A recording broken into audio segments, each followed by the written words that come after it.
বন্ধুগণ, আমাদের আজ বাড়ির রটন্তী দক্ষিণা কালী পুজো। প্রতি বছরের ন্যায় এই পুজোটি আমাদের শুরু হয়েছিল আমার দাদুর বাবার আমলে। সেই পুজো আমাদের বংশ পরম্পরায় এখনও চলে যাচ্ছে। এবছরে আমাদের কিছু সমস্যার কারণে পুজোটা বড় করে হচ্ছে না, কিন্তু পুজো যেরকম আমাদের হয় সেরকমই হচ্ছে, শুধু লোক খাওয়ানো হবে না। হচ্ছে আমাদের মায়ের মন্দির। দেখতে দেখতে অনেক বছর হয়েছে আমাদের পুজো, কোনো হিসাব নেই, অনেক পুরনো, আমার দাদুর বাবার আমলের পুজো। এবার আমরা যাচ্ছি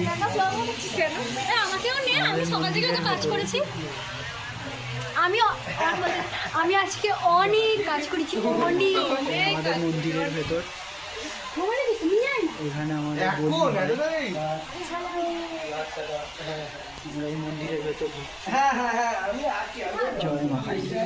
আমাদের মা এখনো রেডি হয়নি, এখনো মাকে সাজানো হচ্ছে।